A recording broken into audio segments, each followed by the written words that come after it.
Legible. Toy wasn't looking for anything creepy. I was looking for quiet.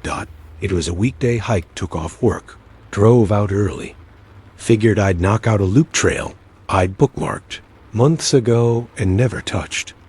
The kind of state forest trail where the sign at the kiosk is sun-faded, the map is scratched up, and the warnings are mostly about ticks and not leaving food in your car. The parking area had 3 cars. 2 were dusty. One had a baby seat, visible through the window. That made me feel better. Weirdly. Like, okay, other normal humans exist out here today. I stuffed my phone in my back, turned on airplane mode to save battery, and started walking. The first 2 miles were easy. Packed dirt. Gentle. Climbs. Enough foot traffic that the path was obvious.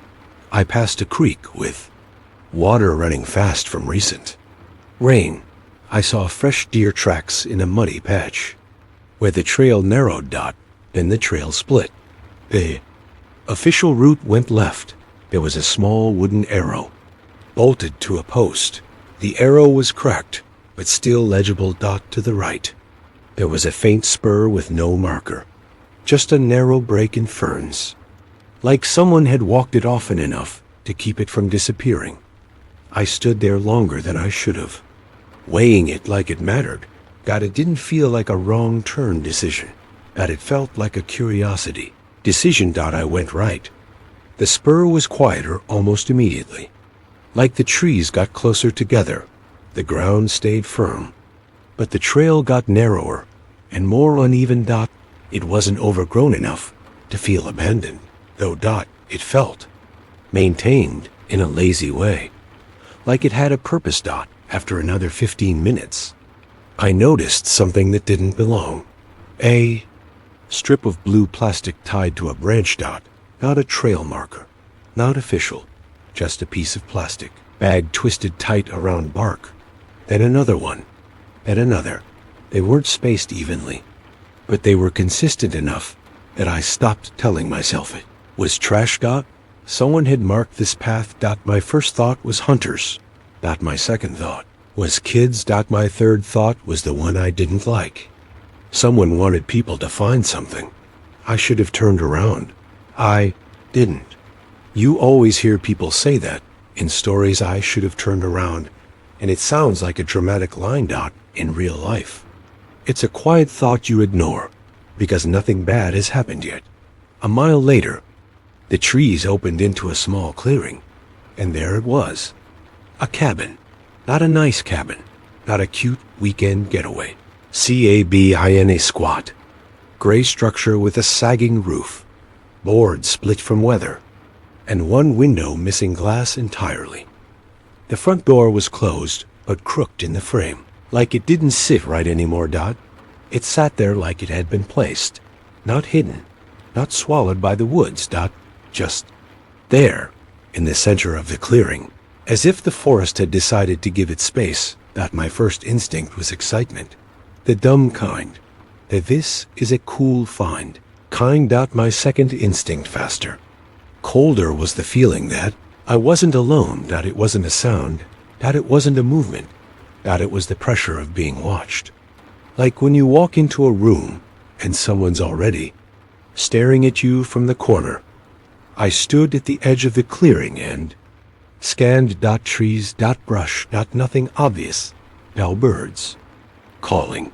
Even the insects felt quieter, like the place had its own rules. I told myself, it's an old hunting cabin. People build these. You're not special. Then I saw the footprints. Not mine. Bare footprints in the dirt near the cabin's front step. Not clear enough to see every toe, but clear enough to see the shape. Human feet, medium size, pressed deep, and there were several sets. They weren't scattered like hikers milling around.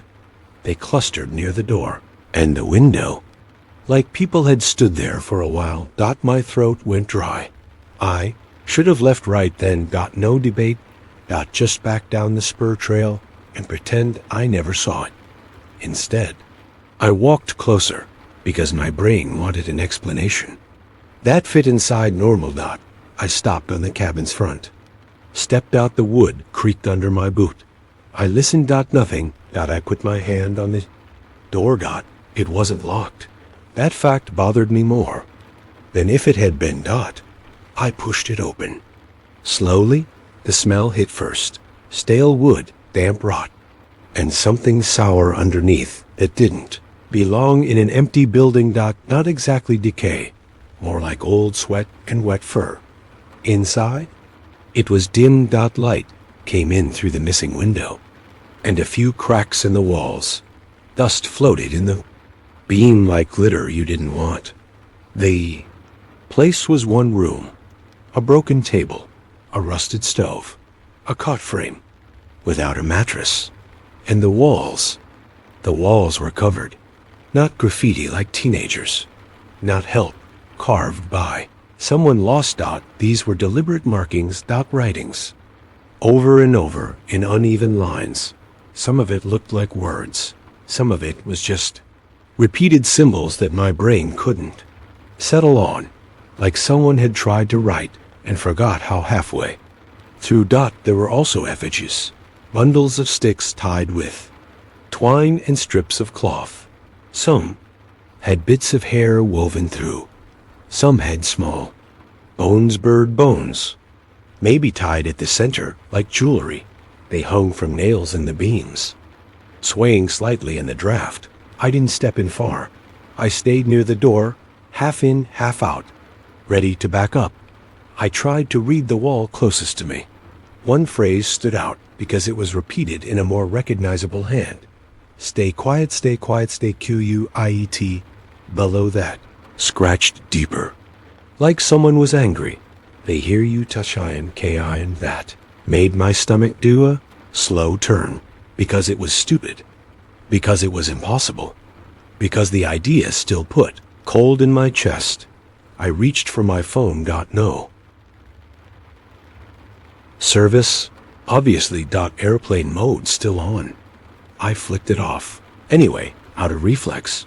The screen lit up and the brightness felt wrong in that room.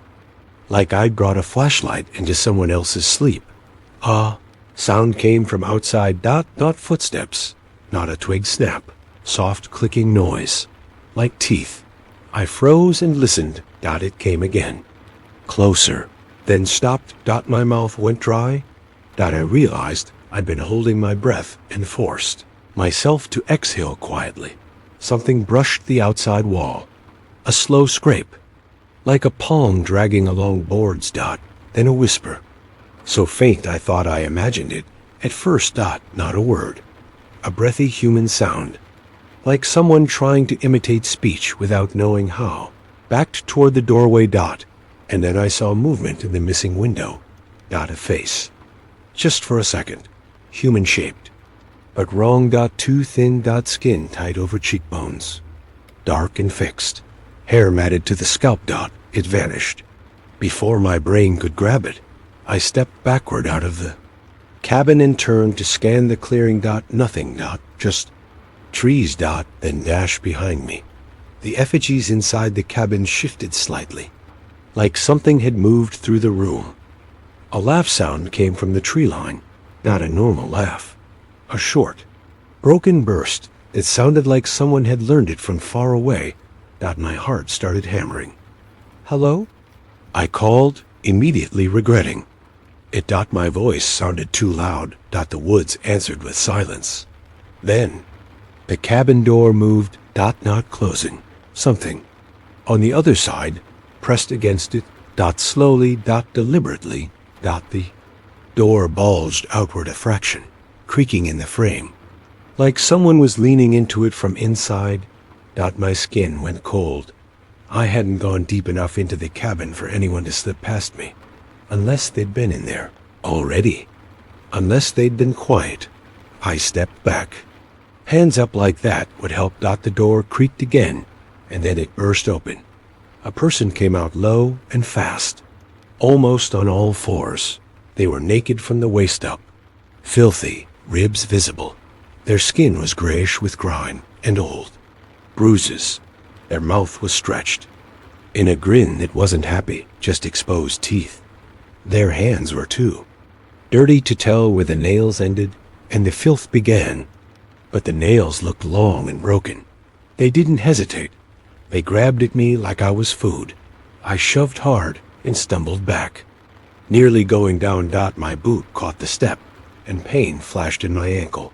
The person made a sound that was part growl, part cough. And another shape moved behind them. Then another. 3. Maybe 4. They came out of the cabin and the trees around it at the same time, like they'd been positioned. Feral people. That's the only label that fit. Humans that had been living wrong for a long time. Not wild, like nature had made them. Noble, wild, like something had taken them apart. One of them darted in and grabbed my pack strap. I swung the pack off my shoulder and yanked, using my body weight. They held on. Their face was inches from mine, eyes wide and unblinking, and their breath smelled like rot and metal. I screamed and slammed my elbow into their jaw. It connected with a hard crack. They recoiled, hissing. I bolted toward the spur trail. Got maybe 10 steps before something tackled me from the side. We hit the ground hard. Dirt and pine needles filled my mouth. Hands grabbed at me. Nails scraped my arms and neck. I kicked, flailed, tried to get my footing. I managed to roll and scramble up, dragging myself toward this cabin because the trail was blocked by moving shapes. They weren't chasing like a jaw movie. They weren't screaming and charging. They were herding, cutting angles, staying quiet except for those clicks and soft breathy sounds. They'd done this before. I made it to the cabin door and stumbled inside because, stupidly, 4 walls felt safer than open woods. The smell hit again. The writings felt closer now, like they were watching too. I slammed the door behind me and threw my shoulder against it. 1/2 second, I thought I'd bought time. Then fingers slid through a crack near the frame. Someone outside jammed their hand in and started clawing for the latch. I backed away, breathing hard, eyes darting. The stove got old and rusted, but there was a stack of kindling beside it that looked too neat. There was also a plastic jug on the floor with no label. Cloudy liquid inside. My brain didn't fully form the plan. It just latched on to fire. The cabin was dry wood and old, paper and effigies made of twine. If I could light it, I could force them back long enough to escape. I grabbed the jug and twisted the cap. The smell hit gasoline or something close to it. My hands shook so bad I spilled it immediately, splashing my own boots. I didn't care. I poured it across the floor in a sloppy line toward the stove, toward the walls. Under the hanging EFFIGIE. It soaked into old boards. The door shook as they pushed from outside.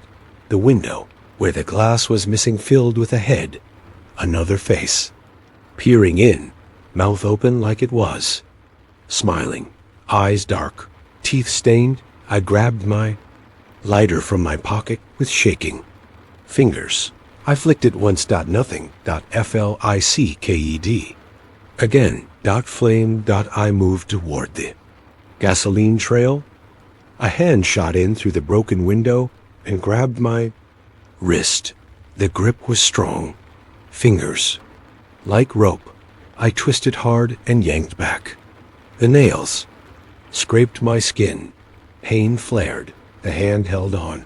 Then a mouth appeared at the window, teeth bared, and the person lunged forward and bit down on my right hand. I screamed. White pain shot up my arm. I felt pressure, then a wet, tearing pop. They didn't let go until they had something. When they pulled back, my ring finger was gone, not ripped clean, bit off. Blood poured down my palm in a steady stream and splashed onto the floor. I stared for a fraction of a second, stunned, like my brain couldn't accept the shape of my own hand. Then survival snapped back in. slammed the lighter down into the gasoline trail. The flame caught immediately. Racing along the floor like it was alive. Heat surged up. Smoke rolled fast.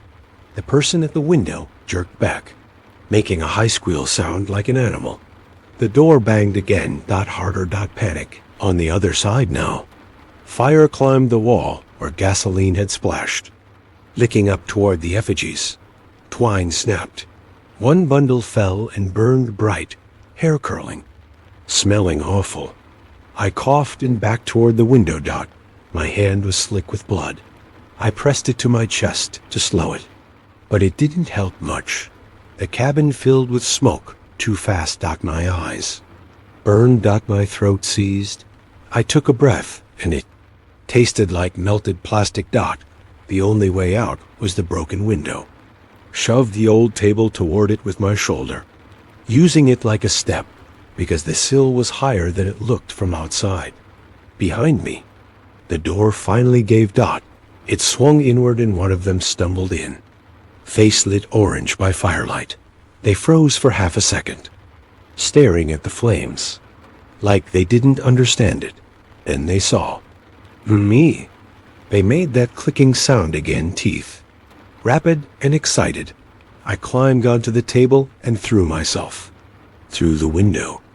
The wood frame tore at my clothes. I felt splinters bite into my side. I hit the ground outside and rolled, landing hard on my shoulder. Pain flashed, and I tasted blood where I'd bitten my toe. I scrambled up and ran out toward the spur trail. I couldn't see it clearly through trees and smoke and panic. I ran in the direction I thought the clearing opened. I ran toward any gap that looked like it led away. Behind me, the cabin roared as the fire took. Flames pushed out of the window like a living thing. Smoke poured into the trees. I heard screams, not words, just raw sound coming from inside and around the cabin. They weren't trapped. They were angry. I heard feet pounding in brush behind me. I ran harder, vision tunneling. Branches slapped my face. My chest burned. My injured hand throbbed like it had its own heartbeat. I burst out onto the spur trail and almost went down. My legs felt wrong, like the ground was tilting. I didn't stop. I followed the blue plastic strips like they were a lifeline, because now they were. Behind me, I heard the clicking again. Farther away now. They didn't chase all the way. They followed long enough to remind me they could. The rest of the hike back is a blur of pain and distance, and me checking over my shoulder every 30 seconds like an idiot. When I finally hit the main trail again, the forest felt louder. Birds. Wind. The normal world returning like it had been on mute. I stumbled into the parking lot, shaking so hard couldn't unlock my car at first. Then I sat in the driver's seat and held my bleeding hand up and tried not to pass out. I wrapped my shirt around it. I pressed. I breathed. I stared forward. I drove until I hit enough signal to call 911.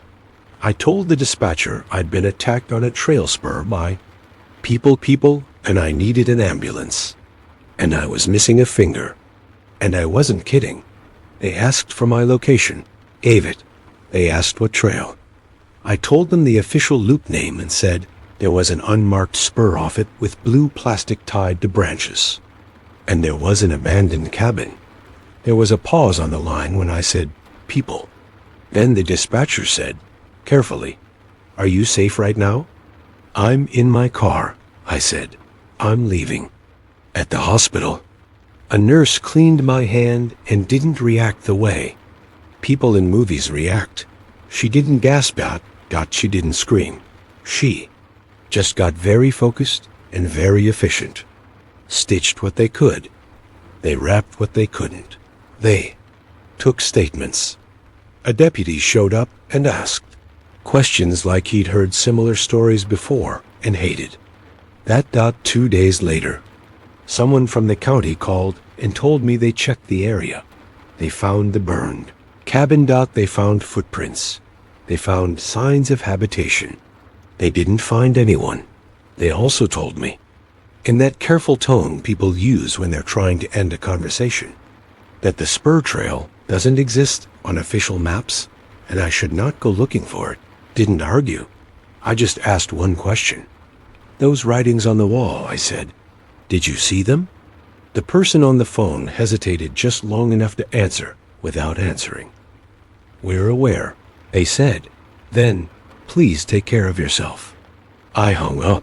Sometimes, late at night, my hand aches where it's not supposed to.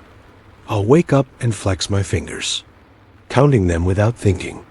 And sometimes I hear that clicking sound in my head teeth, fast and excited, and I think about the sentence on the wall that scared me more than the effigies did. They hear you thinking, because the worst part isn't that I found an abandoned cabin. The worst part is that the cabin felt like it was meant to be found, like it was a place you get led to. And I followed the markers, without even realizing they were markers until it was too late. I will rewrite and greatly expand the story in English, keeping it as a single continuous block of text with no line breaks, no empty spaces between paragraphs, no repetitive narration, and a slow creeping horror tone, while preserving the idea that it is a true story. Here it is. We moved into the new house quietly believing it would be a fresh beginning, and at the time, nothing about it felt unusual or threatening. I had a 6-month-old daughter, and most of my days were spent exhausted yet happy adjusting to motherhood. But shortly after settling in, I began noticing small, unsettling details about my daughter's behavior. She would laugh while staring at empty corners of the room, her eyes following something I could not see.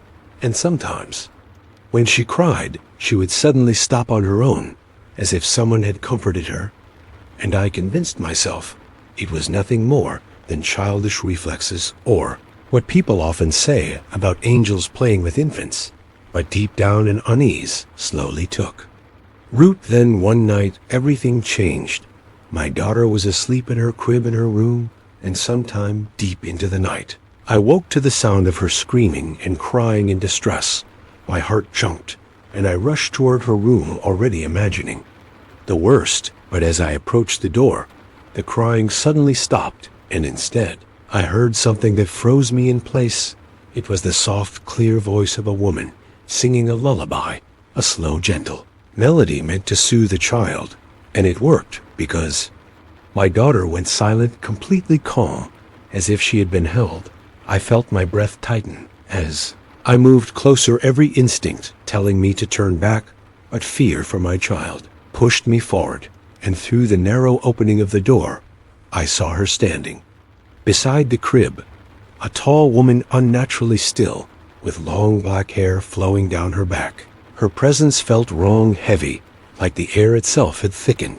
And when I leaned in, trying desperately to see her face, to understand who she was and how she got into my home, she vanished instantly, as if she had never been there at all.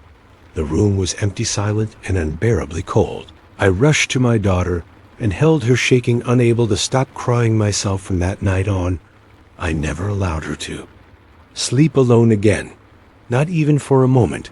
I tried to convince myself it was exhaustion, hallucination, stress, anything that could explain what I saw. But the house no longer felt like a home. Every corner felt watched. Every night felt dangerous, and the fear never loosened its grip. Eventually, I begged my husband again and again to leave the house entirely, telling him everything I saw and felt, and my terror and our shared fear for our daughter finally pushed him to agree. We moved out soon after and into another home, and from that moment nothing like that ever happened again. But even now, years later, I still remember that lullaby, and the certainty that whatever watched over my daughter that night was not human and was never meant to be seen. While my husband was out of the house, my father-in-law told me to break the tile behind the toilet and what I found there destroyed everything. I thought I knew that night began like any other one of those evenings where safety feels automatic. The dishwasher hummed softly and the kitchen soap still clung to my hands, and my son's laughter drifted in from the next room light, careless and comforting. My husband had gone out to run a few errands, promising he would be back before dinner. The sun was setting, spilling golden light across the kitchen floor. Everything felt normal, until it suddenly didn't. I felt at first that unmistakable sensation of being watched, the kind that makes your skin tighten before your mind catches up. I turned around and froze. My father-in-law was standing in the doorway. His face was pale, almost gray, his eyes darting nervously, as if something unseen was following him. He wasn't smiling the way he usually did, and in a voice so low it nearly vanished beneath the clatter of dishes, he said, "We need to talk." I wiped my hands, slowly unsettled by his tone, and asked what was wrong. He stepped closer, his hand shaking as it touched my arm, and he whispered with fear, "As long as your son isn't here, take a hammer and break the tile behind the toilet.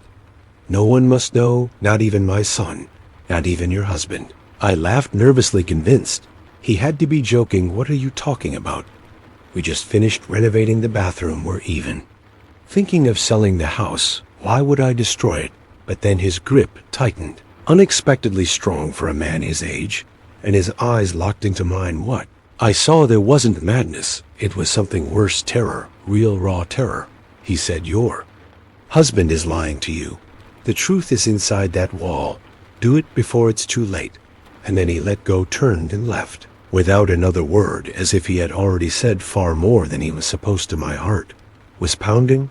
I tried to convince myself he was imagining things, that age had caught up with him, but his expression wouldn't leave my mind. He looked like a man being crushed by a secret, and as time passed, curiosity began fighting with fear, until I couldn't ignore it anymore. An hour later, the house was silent. My son was still with the neighbors, and my father-in-law was gone without saying goodbye. I stood in front of the bathroom door, a hammer heavy in my hand, and locked the door behind me. The bathroom looked exactly as it always did, spotless white tiles, the faint scent of my husband's cologne, everything neat. I remembered how proud he had been installing those tiles himself. I took a deep breath and raised the hammer. The first strike was weak, just a dull crack. The second was harder, and a dark split appeared behind the tile. Dust filled the air, and when a large piece of ceramic fell away, a hollow space revealed itself. There were no pipes, no insulation, just a cavity, a hole carved deliberately. My hand shook as I turned on my phone flashlight and shined it inside. That's when I heard it, a faint rustling, like something shifting. I reached in slowly, my fingers trembling, until they touched an old bag yellowed with age, heavier than I expected. I pulled it out and placed it on the floor, staring at it. Something deep inside me screamed that whatever was inside was not meant to be found. I opened the bag carefully, and my blood turned to ice.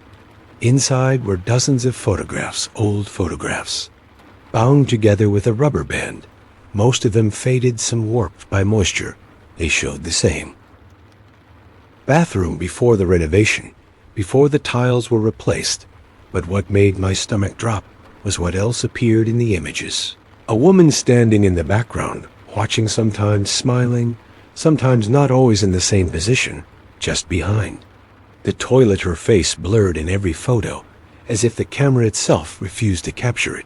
And then I saw the final photograph. It was newer, printed recently, and my breath caught, because it was me standing in the bathroom, holding my son, taken from inside the wall, taken from the exact place I was now kneeling. I dropped the photos as a sound echoed through the house, the front door opening, my husband calling my name, cheerfully unaware of everything. I scrambled to put the bag back, but before I noticed something else at the bottom of the cavity. Scratched into the concrete were words carved deep and frantic. "Do not let her sing." I felt my phone vibrate, a message from my father-in-law, one single line that read, "If you found it, run, because she doesn't live in the wall anymore." and from behind me, from just beyond the bathroom door, I heard it a soft, familiar lullaby drifting closer, sung in a woman's voice, calm, gentle, and very, very really stood frozen as the lullaby. Drifted through the hallway, each note slow, deliberate, intimate, as if it already knew my name. My grip tightened around my phone, and for a moment, I couldn't breathe because the voice wasn't unfamiliar. It wasn't some distorted, ghostly sound.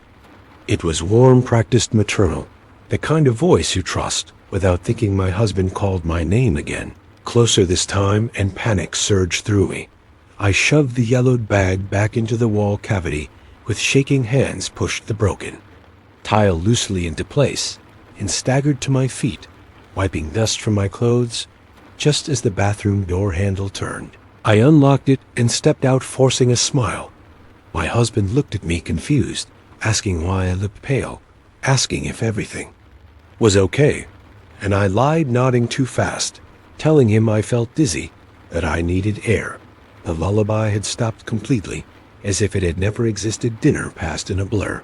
My husband talked, my son laughed, but I watched the hallway, watched the bathroom door, watched the shadows stretch and contract as night settled. When bedtime came, I insisted our son sleep in our room. My husband protested lightly, but gave in sometime after midnight. I woke to a pressure on my chest, not physical, but heavy, like the weight of attention. My eyes opened, and I saw her standing in the corner, tall, motionless, her hair darker than the darkness behind her face, still hidden. Yet I knew she was looking directly at me. I tried to scream, but my voice was trapped inside me. Then she sang again, not aloud this time, but inside my head, and suddenly memories that were not mine flooded me. I saw this house years ago. Unfinished walls, exposed concrete, dust. My husband, younger, laughing nervous beside a woman who was not me. She was pregnant, her belly round, her eyes hollow. She cried, begged, he shouted in silence. I saw the wall being built brick by brick, tile by tile. I understood then with a clarity so sharp, it hurt. She was never a nanny, never a ghost. She was the first mother in the house. Was her grave. I jolted upright, gasping, my husband asleep beside me, breathing slow and steady, as if nothing existed beyond his dreams. Morning came too quickly. I called my father-in-law, my hands shaking, but the call went unanswered. Hours passed, then a message arrived from an unknown number. A photo attached. It showed my father-in-law's car, abandoned, by the roadside, door open, and beneath it one final text. She chose you because you listen. She chose your child because she misses hers. The truth settled inside me, cold and final. I never sold the house, I never left. Instead, I learned the lullaby, every word, every note, because as long as I sing it first, she stays quiet in the walls, watching, waiting, and I am terrified of the day my voice fails. The days that followed taught me a new definition of fear, one that doesn't scream or chase, but waits patiently. I learned the rhythm of the house, the way the walls creaked only at night, the way the bathroom grew colder than the rest of the rooms, the way my son sometimes stopped mid-play and tilted his head, listening to something I couldn't hear. I sang the lullaby every night, my voice low, steady, never missing a word. And as long as I did, the house remained quiet. My husband noticed the change, of course. He did. He asked why I locked the bathroom door, why I refused to leave our son alone, why I sang a song I claimed not to remember learning. I lied again, because lies had become a form of survival. But secrets rot, and his was the worst of them all. It started with smells, a damp metallic scent seeping from behind the tiles. No matter how much I cleaned, then came the knocking, soft at first, like pipes contracting, then deliberate, 3 slow taps. Always when my husband was home, never when we were alone, as if she wanted him to hear. As if she was reminding him that walls do not forget. One night, I stopped singing, my throat burned, my head ached, and exhaustion won the house. Went silent too. Silent, and from the bathroom came a sound. I will never forget the sound of fingernails dragging across tile, searching for a seam. My son began to cry, not loudly, not fearfully, but in recognition, My husband shot up asking what was wrong, and before I could stop him, he went toward the bathroom. The door was already open, light spilling out, and there she was clearer than before, no longer hiding her face, because she didn't need to. She looked human too. Human eyes, sunken skin, pale lips cracked. Her gaze fixed not on me, but on him. His knees buckled, he knew her instantly. The name left his mouth like a confession. And that was when I understood why she waited, why she watched, why she sang. She wasn't here to hurt us. She was here to be seen, to be acknowledged, to be remembered. The air grew heavy. The walls seemed to breathe, and she stepped back toward the bathroom, toward the wall that once held her. And in a voice that was no longer gentle, she spoke the words that finally broke him. "Tell her where my child is." My husband collapsed, sobbing, words spilling out about panic, about mistakes, about a newborn who wouldn't stop crying, about a drive taken too late, and a decision buried deeper than guilt. I covered my son's ears, but it was already too late. The truth filled the house, and when it did, the woman smiled, not kindly, not cruelly, but with relief, and she faded back into the wall, the tile ceiling, themselves smooth, spotless, silent. By morning, my husband was gone. The police found his car by the river, door open, just like his father's had been. The case remains unsolved. The house stands untouched, and every night I still sing, not to keep her quiet anymore, but to honor the promise she carved into concrete, because some walls don't hide monsters, they guard the truth. And now I am the one making sure it is never forgotten. A simple-featured yet elegant woman walked into a quiet American diner around lunchtime, expecting only a quick meal before returning to her office, unaware that this ordinary day would turn into an experience that would haunt her for the rest of her life. Her steps were calm, but her face showed the fatigue of endless work and life's pressures. Her only wish, a few minutes of peace before the rush of the city reclaimed her. As her plate of food was placed before her, her attention was drawn to the large window behind the counter, where a poor man and a small girl stood outside, staring longingly at the diner's warm interior. Their eyes were fixed on the food, as if it were a treasure they could never reach. And yet there was nothing greedy in their gaze, only a raw mixture of hunger, humility, and quiet despair that pierced straight to her heart. She hesitated for a moment, torn between fear of embarrassing them and an inexplicable urge to act. Finally, she gestured for them to come inside, her voice low, careful, trying to shield them from the judgment of any onlookers. The man hesitated, clutching his daughter's hand tightly, as though afraid this sudden kindness was a trap, a cruel joke, or a fleeting fantasy.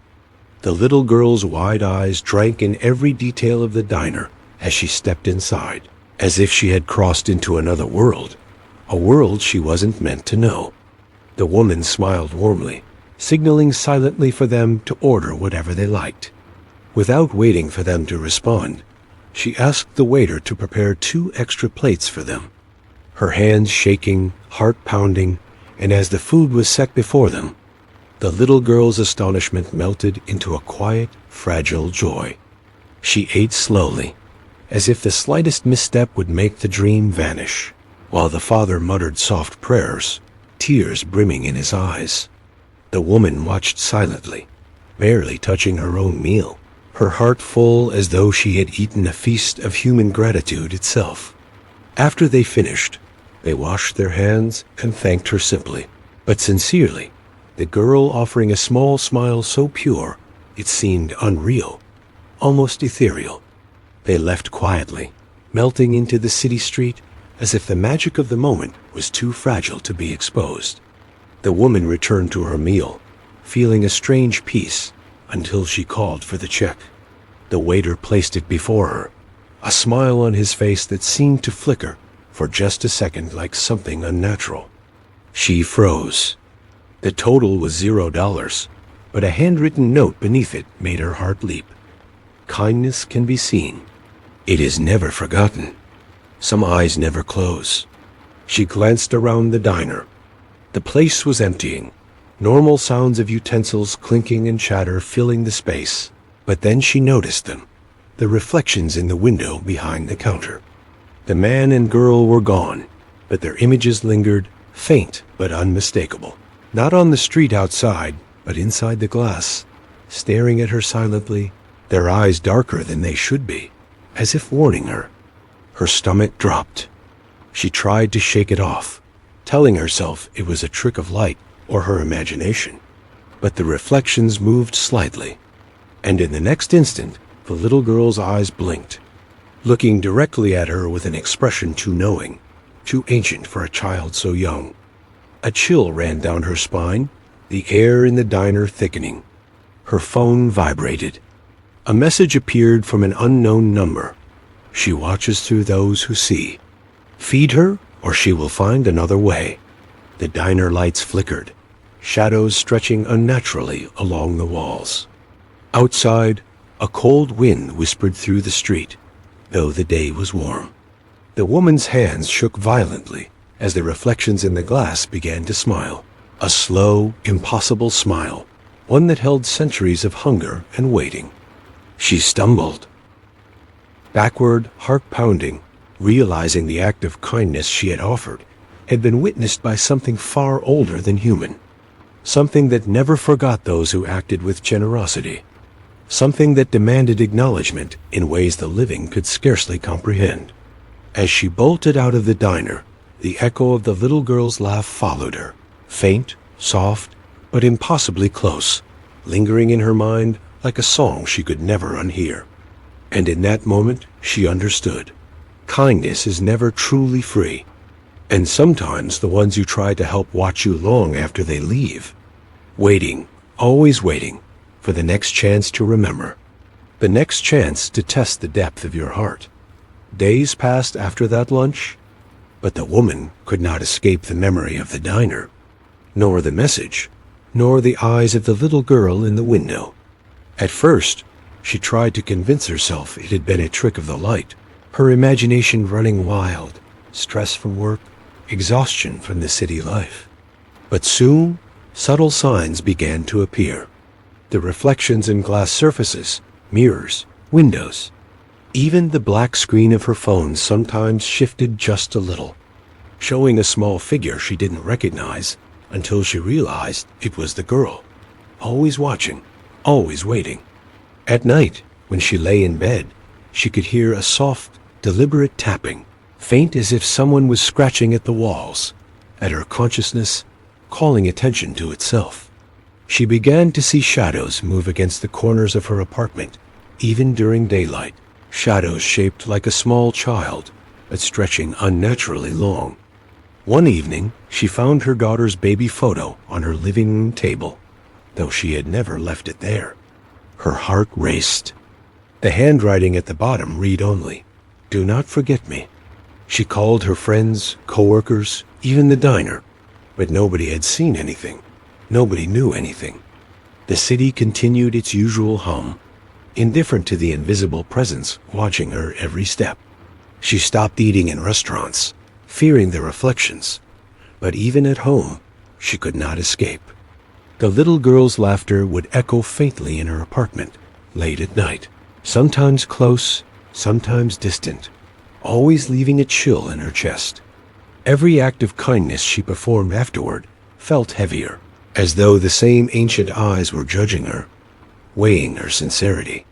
She began to notice strange coincidences. Plates slightly moved after she left the room, chairs tilted when she returned, lights flickering in patterns too deliberate to be electrical. One morning, as she prepared coffee, she saw something in the toaster reflection, a tiny figure crouching behind the kitchen door, peering at her. Her stomach knotted, and she realized she could no longer pretend the girl was gone, that this was not a figment of memory. Her phone buzzed again. Unknown number. "You will feed her every day now, or she will feed through others." She tried to ignore it, but the message had weight, a pull she could not resist. Every act of charity, every good deed she had done, even before that day, seemed to echo back to her, the unseen observer noting, waiting, and demanding recognition. One evening, she returned to the diner, hoping to confront whatever was haunting her. But the building was empty, the staff gone, the windows dark. Yet she felt eyes following her through the glass. A presence just behind the counter, watching, always watching. That night, she dreamt of a long hallway, endless, lined with mirrors. And in each mirror, the little girl appeared, reaching toward her silently, whispering, "Remember me. Remember what you did." She woke in a cold sweat, the apartment silent, except for the faintest sound of a lullaby drifting from somewhere she could not locate. From that day, she understood a terrifying truth. Acts of kindness, while pure, can awaken attention from those beyond understanding, those who never forget, never forgive, and who will follow the memory of goodness for as long as they exist. And in the deepest quiet of the night, she still hears the soft laughter, the faint footsteps, and the lullaby, reminding her that she is watched, judged, and never truly alone. That sometimes the simplest act of helping someone is the beginning of a relationship she cannot escape, a relationship that may last forever. One of the teachers says that her day had been unbearably heavy, a build-up of stress from home and work pressures that never seemed to. And she entered the classroom feeling suffocated and closed the door behind her, deciding in a moment of weakness to unleash all her frustration on those around her. Without thinking about the consequences, she began scolding the children harshly, and anyone who hadn't completed their homework received a share of her anger. At the time, she felt she was simply venting, unaware that the children were not a battlefield. Her attention was drawn to a child sleeping at his desk. She approached him angrily and asked about his homework in a sharp tone. With no trace of mercy in that moment, the boy recoiled slightly. In fear, his voice trembled as he tried to form words, saying that he had forgotten his homework. Nothing more, his eyes shook, as though bracing for a harsh punishment. She grew even angrier, pouring out all the exhaustion and frustration she carried. From her home life with an unforgiving husband oblivious that the child bore no blame as she continued scolding him. She suddenly felt a small hand gently tug at the hem of her dress. She turned sharply, barely able to control her temper. She crouched down slightly to the child's level and asked him, still clearly irritated, what he wanted. Certain he would complain about something trivial, as children often do, but the child looked at her with an unusual calm, a serene innocence that didn't match the tension in the classroom, and smiled softly. He said quietly that he wanted to speak with her outside the classroom because the matter was important. She looked at him impatiently, feeling that there was no time for side conversations, but decided to step outside quickly with him to finish the matter. They left the classroom briskly, her expecting a normal complaint or a simple request. But as soon as the door closed behind them, everything changed. She stopped in front of him, still tense, but the boy didn't speak immediately. He took a deep breath, as if gathering courage, and then spoke calmly. He said he was worried about her that day because she seemed sad and angry, and he had never seen her like that before. His words were far beyond his years. He then gestured toward the sleeping child and explained that the boy wasn't asleep out of laziness, but because he hadn't slept at all during the night. He told her that the boy's mother had been in the hospital for several days and that he stayed up at night with his grandmother, despite the exhaustion. He came to school without complaining. The teacher felt each word land on her heart, one by one, and the anger she had been carrying began to melt in front of this quiet explanation. The child continued asking her to be calmer that day because the children felt her sadness more deeply than she could imagine. He said they loved her and feared for her whenever she was angry, and that the classroom became frightening when she lost her smile. In that moment, the teacher felt as if the ground beneath her was shifting and saw herself for the first time through the eyes of small hearts that knew nothing of cruelty. Tears filled her eyes without her noticing, and she tried to hide her embarrassment, but failed in front of the innocence of his words. She sat on the floor, beside the child, unable to speak, while he stood looking at her with a steadiness she had never seen in a child. She apologized in a broken voice and asked why he cared so much. He smiled and said it was because a teacher is like a mother, and a mother's sadness is never something children want to see. She returned to the classroom carrying a different kind of weight, the weight of regret, and looked at the children with new eyes she had never used before she approached. The tired child patted his head and told him to rest a little, promising to check on him. Every day she apologized to the entire class without a long speech, admitting her mistake and saying that anger teaches nothing. From that day on, everything changed in her approach.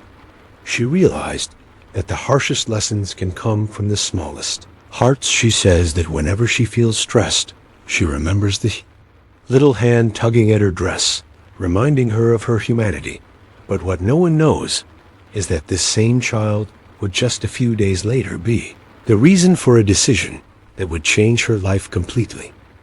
A few days later, the teacher was sitting alone in her living room after a long, exhausting day when she received a small envelope slipped under her apartment door. It had no name, no return address, only her handwriting and a childlike scrawl.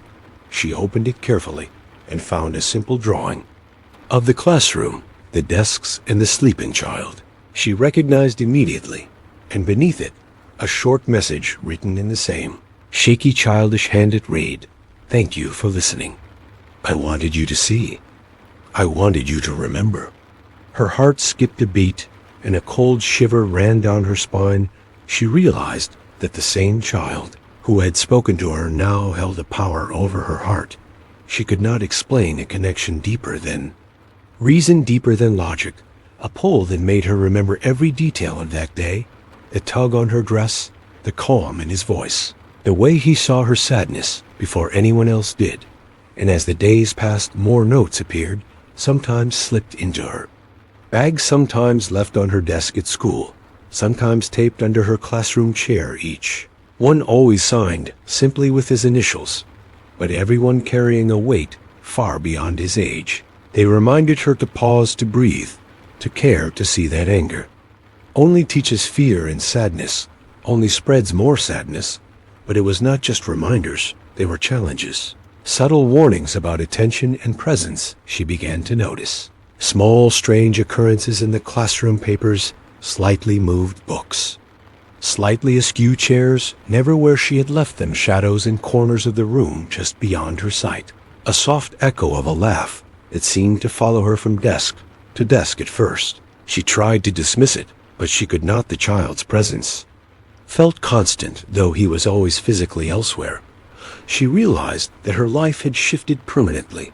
That simple act of patience and listening had opened a door. She could never close a connection that would remain invisible to others, yet fully alive to her. That every day in the classroom, every small choice she made was being observed, not with judgment, but with the weight of trust and expectation that even a child could place on her. Finally, she understood that the smallest hearts can teach the deepest lessons, that moments of attention can change lives, and that sometimes the real challenge is not controlling others, but controlling oneself. And in the quiet nights, when she lay awake, she could hear a faint sound of little footsteps moving through the empty halls of her apartment, reminding her that the child she had dismissed in anger was now a quiet guardian of her conscience that she could never ignore or forget, and that from this day onward she would always carry with her the lesson of the small hand that tugged her dress, the eyes that saw her sorrow, and the gentle words that changed her forever. I moved into the old Victorian house at the edge of town during the late autumn, the kind of place where the wind howls through the gnarled trees and the branches scrape against the windows like fingernails on glass. I had always been drawn to houses like this, with creaking floors and dark corners, the kind of place that felt alive even when no one else was around. My parents had gone away for the weekend, leaving me alone for the first time since I could remember. And at first, it was peaceful. I unpacked my things, wandered from room to room, noting the peeling wallpaper and the dusty chandeliers. And by nightfall, the house seemed to settle into a rhythm of its own, the old floorboards creaking like sighs from some unseen inhabitant dot. But as the evening deepened, I began to notice things that didn't belong the sound of whispers, too soft to understand. The shadow of a figure darting across the hall when I turned my head, and the sensation of being watched from rooms I hadn't entered yet.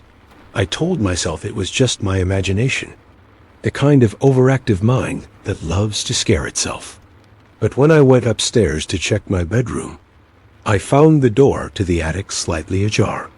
Though I had left it closed, I hesitated, my hand hovering over the doorknob, and a cold draft drifted down the stairs, smelling of damp earth and decay. I pushed the door open slowly, and the stairs inside seemed endless, spiraling upward into darkness that swallowed the weak beam of my flashlight. I stepped in, and immediately the door slammed behind me with a force that made me stumble. My flashlight flickered and went out, leaving me in total darkness, and then I heard the faint scraping of nails against wood, slow and deliberate, coming from the very top of the attic steps. I froze, my heart hammering, my breath shallow, and the scratching grew louder until it became a low, guttural whisper, a voice I could feel more than hear saying, "Don't move."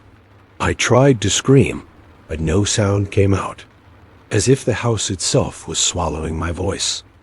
I backed down the stairs blindly, tripping over loose boards, but when I reached the bottom, the living room was not as I had left it.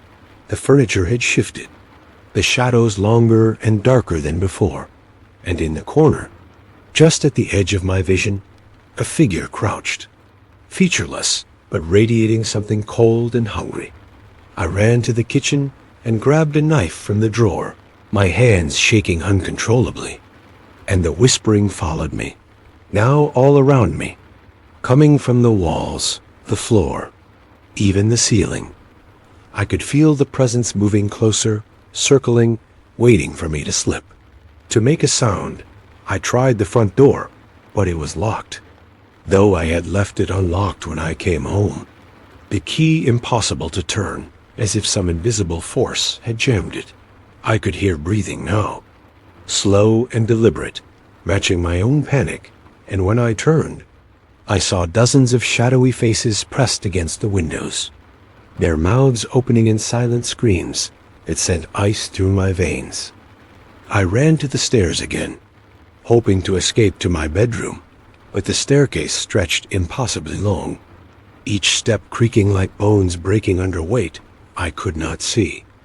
I reached the top, and the hallway seemed to shift, rooms elongating and twisting, doors appearing where none had existed, and I realized I was no longer in the house I knew, but in some warped version, a place that mirrored reality, but with all the safety and warmth drained away.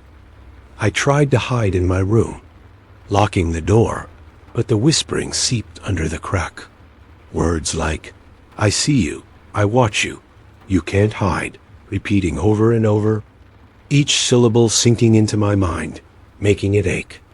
I dropped to the floor, covering my ears, hoping to escape the sound, and then the temperature plummeted so fast my breath came out in white clouds, and the door slowly creaked open on its own. The figure entered, taller than any human, its eyes empty voids, and it glided toward me, dragging the shadows with it, the floorboards bending and twisting under its weight. I screamed, and the walls themselves seemed to respond, the whispers multiplying into a deafening roar, the shadows lashing out, brushing against my skin like icy hands. I ran, stumbling into the hall, but every room I entered contained not what I had left behind, but twisted reflections of my fear, distorted faces frozen in silent screams, furniture floating slightly above the floor, and mirrors that didn't reflect me, but some dark, hollow version of myself. I realized then that I was trapped in the house, or maybe it trapped me, a labyrinth of fear that fed on every heartbeat, every tremble, every flicker of terror. I hid in the basement finally, the door closing behind me, the darkness thick and suffocating. But I knew it was not safe even there, the whispering reaching through the walls, the air thick with the smell of rot and cold stone. I stayed crouched in the corner, knife in hand, until the first hint of dawn seeped through the small basement window. And when I finally dared to look up, the house was silent again, empty, as if nothing had happened. But I knew better. I never went back upstairs, never opened the attic, and when my parents returned that evening, the house was peaceful, sun streaming through the windows, but I could still feel the presence, lurking in the corners, waiting for the night, whispering, "I see you, I am here. You are never alone."